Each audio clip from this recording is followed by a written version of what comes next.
All right, how you guys doing today? We're about to hop into part 3 of Proverbs chapter 23's review. The first things first, though, just want to make sure y'all like that video up. You know what to do. Hit a little exit full screen. Scroll just a little bit. Like it up. Full screen it back up. You feel me. So we left off verse 22. Listen unto thy father that begot thee, right? Who came before thee. Why? Or not why, but and despise not thy mother when she is old. This is just talking about verse 4, or my bad, commandment 4 out of the 10 commandments, right? Just honor your mother and father. And it's basically saying, listen to your father. Why? Because he begot thee. He came before you, which means he's lived more life than you. He has more experience than you, i.e., he has more wisdom than you. And that being the case, you should listen to him because he has more experience in this life than you. Now, that doesn't always happen to be the case. A father's not always having more wisdom or more experience than their child, but in most cases, this is true. And as such, we should be willing to listen to our father when they are trying to impart some type of wisdom or experience that they may have had onto us because they've been around the block. They've done things that we've done. They thought things that we thought before. And because of that, they know what results may come regardless of what intention that there is, and regardless of what you think may happen or what you want to happen, they know what's likely going to happen. And as such, we should be giving them a little bit more ear when we're living life, right? And then for the mother, don't despise your mother when she's old. Don't hate your mom when she's old, right? And this specifically talking about women, but even still, right? Dads and moms are going to be burdens when they're older, right? That's just how it goes. They get old, they become a burden, and not a burden like, oh, I got to take care of them, but just like, so this work taking care of them, right? They take care of you when you're younger. You take care of them when you're older. And there's this term, I don't know if it's a sociology term, but it's called the sandwich generation or sandwich parents. I think sandwich generation, which is basically when a parent has to raise kids and take care of their older kids, right? Because as society started to shift, the ages of people getting married and having kids got pushed later. And as such, if people are having kids in their 30s and mid 30s, that means that their parents probably are hitting about 60 or 70s and starting to incur health issues around the times when they're raising their kids still, or their kids are still needing help. Regardless of if, your child's a baby or if your child's like 12, you're still their primary caregiver. You still got to be there when they get home from school. You are still probably cooking them dinner. You are still driving them to places they got to be. And your parent, depending on what health issues they may be having or what struggles they may be going through, you're taking them to doctor's appointments. You're caring for them at their home. You're doing all these things for not only your own kids, but also for your parents, right? And they took care of you when you're younger. You take care of them when you're older. It's just kind of the cycle of life, right? Because they stop being able to do things they could, right? And that's why it's such a big thing. If you guys aren't in the gym or some type of exercise, please keep up with that. Because the longer you do that, the earlier you start, the longer your life expectancy is going to be, one. And two, the easier of a life you're going to have as soon as you get older, right? And that's not always the case, right? There's people that, they have lifting accidents and then they're in wheelchairs or whatever the case may be. But most of the time, right, it helps build stronger bone density. It helps build muscle connection. It helps use your mind so that when you're older, you're still going to have functionality in your body parts to be able to do a lot of the things that you're used to doing now.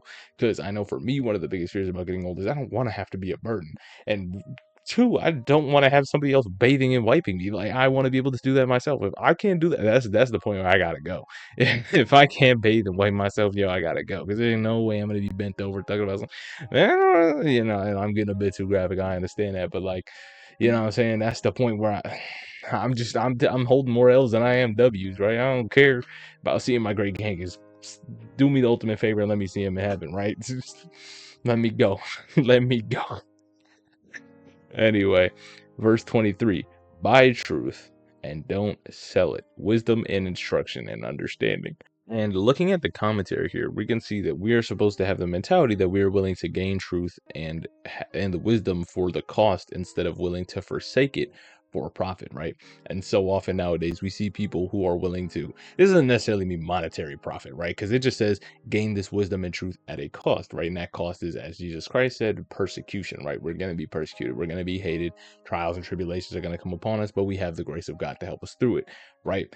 But forsaking it for profit doesn't necessarily mean monetarily speaking, but it can also just be profiting of the flesh or the senses or just other worldly gratification that we may incur in this life, such as somebody telling you, hey, I don't think you should do this thing because it seems sinful for you and you should listen to your conviction. You're like, you know what? Shut up. And you're just like, well, there goes that wisdom out the window for profit. Now, what that profit is, I don't know. That's up to you in whatever scenario you just envisioned in your head. But regardless of the fact is, you just forsake wisdom for profit.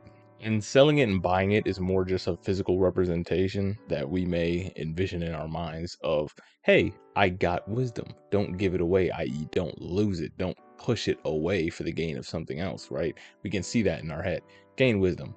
Boom. There's a little bit of cost, but I got something. That something not only makes me happy, but it brings value to my life in some way. Selling it, I don't need this as much as this other thing, and I can trade, or since I'm profiting more, sell this for something else, and then boom, you have given it away or sold it, metaphorically speaking, right? And wisdom and instruction and teaching, Proverbs often use these terms to mean the same thing. Truth, instruction, and understanding in this context are all ways of describing wisdom, right? Verse 24.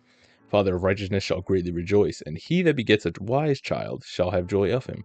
Right? The Father of righteousness shall surely rejoice, shall greatly rejoice, right? God greatly rejoices. Why? Because he's the Father of righteousness, and he is the rejoicing, my bad, when he begets a wise child. He's going to have joy of him. Why? Because he's walking in his same ordinances, just like verse 22 said, to listen unto thy father.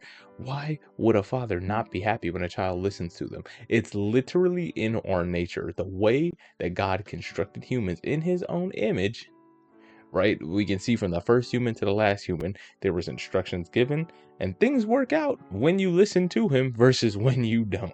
Therefore, when we do, joy shall surely come, and he shall greatly rejoice. Verse 25, Father and thy mother shall be glad, and she that bare thee shall rejoice. She that bare thee shall be their mother, right? Let me just check, make sure here. Doesn't say, but they're going to be glad too with a wise kid. And then going back to verse 22, it says, wisdom can never be learned until the attention is won. There must be a deliberate effort to listen. And I really like that. That's a nice quote right there. Verse 26, my son, give thine heart and let thine eyes observe my ways. Pretty straightforward command. Give your heart over. We're supposed to love the Lord with all our mind, heart, and soul, and everything that we do. Give him your heart. Let your eyes observe my ways. The eyes are a lamp to the body.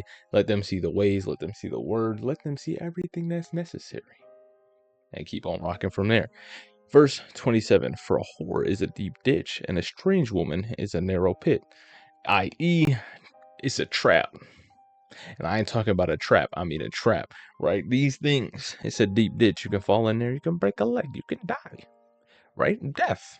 Strange woman is a narrow pit. Now, let's check and see if we can find something for what narrow pit is. So this actually says the seductress is a narrow well, and a well is a source of satisfying water. The sexual relationship of a husband and a wife is described as a good water from a well, Proverbs 5:15, which states, drink waters out of thine own cistern, running waters out of thine own well. That verse definitely needs some context because that just said the well anyway, unless, it's whatever. Here's the idea of the well that doesn't satisfy. The seductress offers great satisfaction, but ultimately doesn't deliver, lacking in the true intimacy and trust that build a satisfying sexual experience. Interessante. Anyway, so I guess it's a pit of water rather than a pit to fall into. She also lies in wait as for a prey and increases the transgressors among many men. Makes sense, right? They're waiting. They wait to snatch you up, right? That's the evil within them, and increases the transgressors among men, i.e., they just increase the amount of times a man is going to willfully sin, right? Because you got a woman in your chat and talking about it's not that bad. Just go ahead, do it. Just go ahead, do it. And you do it, and then you transgress. Verse 29, which comes with a group section, right? Who has woe? Who has sorrow? Who has contentions? Who has babbling? Who has wounds without cause? Who has the redness of eyes? They that tarry long at the wine, they that go seek mixed wine. Look thou not upon the wine when it is red, when it gives his color in the cup, when it moves itself aright. At the last it biteth like a serpent, and stings like an adder. Thine eyes shall behold a strange woman, and their heart shall utter perverse things. Yea, thou shalt as he that lieth down in the midst of the sea, or as he that lies at the top of a mast. You have stricken me, shalt thou say, and I was not sick. Thou hast beaten me, and it felt not. When shall I awake? I will see it yet again. This whole thing is basically saying that wine, drink, alcohol, takes away from wisdom. And why would we want to do something that takes away from wisdom when the whole point of the book of Proverbs is to increase wisdom, to give wisdom, right? And we can see a lot of things. This can cause woe, sorrow, contentiousness, babbling, wounds without cause, and redness of eyes. And this doesn't even just mean alcohol, but lack of wisdom as a whole. Right, and people that stay a long time at the wine, they seek that mixed wine. It says, "Don't look upon it when it's red, when it gives the color in the cup, when it moves itself." Let's check what that means. I imagine it just means don't look at it when it's looking the most tempting to you, but we still gonna check it out. It sparkles in the cup, right? A picture of those who abuse alcohol. Other intoxicants are always looking for a stronger drink. So it sparkles in the cup. It's pleasing on many levels. How it looks, smells, tastes, makes one feel. These pleasing aspects of intoxicants never justify their unrestrained or immoderate use. And when it swirls smoothly, when it sparkles, frisketh, it seems to smile on a man. And we can see it bites like a serpent. Eventually, this is going to bite and sting, and not only in a spiritual sense, but also can be in a physical, mental, or physical sense as well. You'll be like the one who lies down in the midst of the sea. The person who abuses all this will drown in their sin and misery. They'll be like a person in a sinking ship who denies their danger, living in denial, unable or unwilling to see the danger.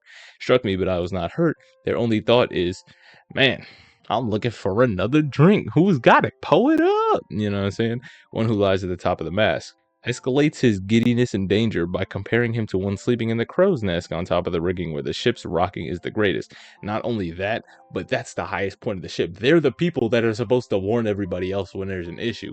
So you're going to be like one who lies at the top of the mast. You can't deny yourself the danger when you see it. That's like saying, I see that danger. You're at the top of the mast. You can see the danger. Stop. Tell somebody. Not even tell somebody, but just like tell yourself. Bro, come on, make a good decision. You see the danger is there. Why are you not saying anything? Why are you going like this? Why are you letting this slide?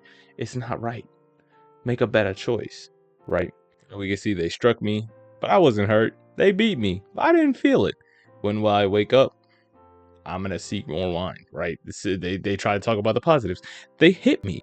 I didn't feel it. They beat me. I still ain't feel it. Shoot, when I wake up, where's the bottle? There's problems that come from that. And we gotta do our best to see it and stop it. All right, that's gonna be the end of the video. Hope you guys have some fantastic rest of your day. Peace.